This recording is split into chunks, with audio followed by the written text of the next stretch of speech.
Yo, and we are on another video, and this time it's about Takeshi 6ix9ine.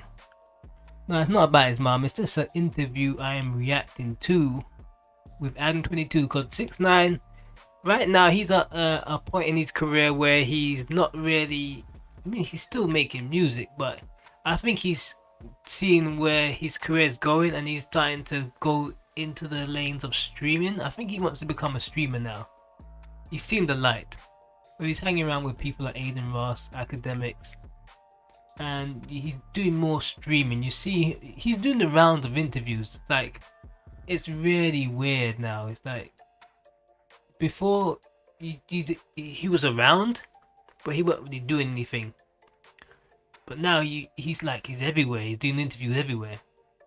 And I don't even know if it's to promote a new song or he's just trying to come back up in the game through a new avenue of streaming. Let's see what he has to say. I didn't give, you know what I mean? Like, I just said, you know, I'm just gonna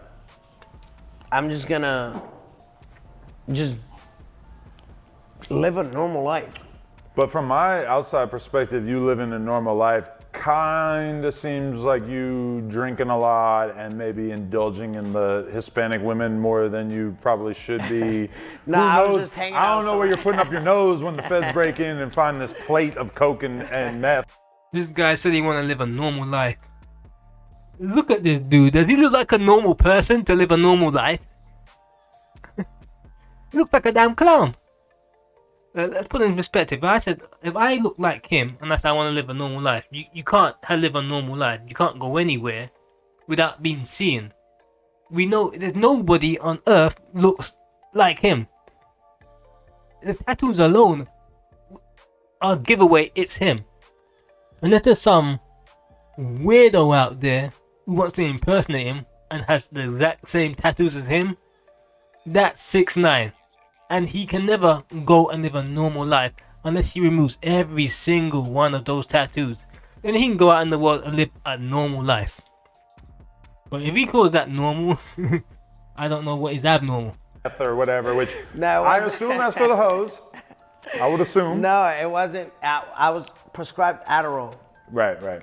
And I left my Adderall prescription at home and I took some off the street, like bought it from the black market. And it was pressed with meth. But also you got girls, Methamphetamine. you got strippers coming back to your crib after the strip club in Miami. Yeah, they're probably gonna be breaking up some coke on a plate here and there.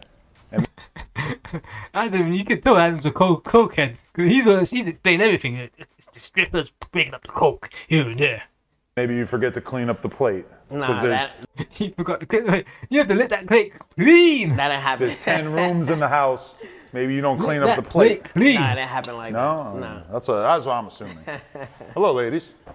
Damn, we got more baddies showing up. What the but yeah, I mean, people definitely are so unbelievably immune. And now, but during your come up, you weren't really buying promo, right? Like buying promo wasn't really. Bro, can you buy Instagram viewers? Like, I'm that Probably, nigga. Like, but- I'll break. No. Bro, can you buy Instagram views? Yes, of course you can. That's why they call them bots. I'm talking about Oh, like. you're on live? Yeah. You're talking about when you had like 1.3 or some shit? 2.3. Right. Yeah, that's insane. Like. That was wild. So my thing is just like. Wait. He's talking about when he got 2.3 million views. I tuned into that. Because it came on my Instagram. I was like, what's this? But what it is, I think he just came out of prison or something like that. And everybody was in it. I ain't gonna lie. I don't think all of them were bots. I don't think there were some of them were bots, but majority of the what was being said on his Instagram live was rat. And he was trying to pretend it weren't affecting him, but when you have hundreds of thousands of people just typing in rat all the time with rap emojis, you could tell he was a bit hurt. But he was trying to play it off like, nah, I'm out, man. I'm not a rat. That's how you test, like, who's that nigga? You know what I mean? But also, that was during COVID, right? So why Kim Kardashian didn't do it? I'm just saying, like, COVID, like, every number. Why did Cristiano Ronaldo didn't do it? Every Why did Cristiano look? He came out to test the water to see what people could say, because he still wanted to live a normal life. He could have went into witness protection, disappeared, removed these tattoos, but he said he still wanted to be famous. It may be to his detriment, but, you know, 6ix9ine is 6ix9ine. Look, he's still alive, you know. And we've seen other rappers out there have turned rap. So, we was cursing him. And look at that now. You see others out there now, ratting on people. They're walking about in their daily business like nothing's happened. Every number was bolstered up a lot by that shit at the time, but right? why didn't they do it? So wait, They had no need to do it. Cristiano Ronaldo had no need to do it. He went on damn trial. You went on trial to test the waters, to see what people are gonna say about you. That's why they didn't. Oh, this guy's a joke. at what point did you start drinking more? When I met Steve. Nah, but you. Nah, I swear. Really? I swear. Damn, that's crazy. I see Steve like going clean like every other week. Nelson, He's done with the 6. dile a Steve que venga. I'm gonna tell Steve to come up. All right, yeah. So he can be. That's a good clip. Definitely got to talk to Steve. But so after not drinking for all those years, what made you decide, like, you know what, all right, drinking is a good time? Nah, I just. Decide, you know what, f this shit. I'd rather do a vape deal and get money like that rather than have to engage in all this bullshit that all these artists are doing in order to make themselves seem more relevant or in order to try to like coax more fans into listening to your shit. I feel like, you know, that the drinking is probably kind of like you kind of turning off the part of your personality that was just like unendingly ambitious about where you wanted to make it in life. I've recently come to learn that a lot of founders and marketers. That's crazy, man. That's crazy. Because, like, I'm basically trying. I'm gonna be honest with you. Like, a lot right now, rap's in a terrible place. It's in a terrible place. It's like it doesn't have no focus. It's everywhere, and artists they can't really make money anymore. Like everything's gone to streaming. So you think about, and you got the whole thing about, unless you're a really big artist, you can't really sell out stadiums. A lot of artists, they try to do these little tours and no one shows up, and it's embarrassing. I've seen artists that were like back in the days, maybe 2017, 17, they're trying to do little tours, no one's showing up. I mean, and then you got people videoing it and you've seen like 10 people in the crowd. It's crazy these days, man. You don't even hear most I of say it. I became an alcoholic. It's like you went from like full-time Like, sober hustling. How do I squeeze it in there that, like, for real? Yeah, because I never listen to like the Apple Music playlists. And then once in a while, I'll just click on it because I don't feel like using the brain power to think of what artists I want to listen to right now. And I click on that shit and I see the way that the playlists are just instrumental in making Gunna a thing, making Offset a thing, making Wale a thing. Like all these artists that I don't know anyone who listens to them. They get placed there. But they get placed on that, and imagine how much that. Who's to get placed there? The record company places them there, so you can automatically listen to them. Because this whole system's corrupt. It's not like it's it's a level playing field, but when it comes to playlists, it's corrupt. Remember what they were doing with Drake, where he was just popping up out of nowhere and automatically being played. Exactly. That helps with the streams.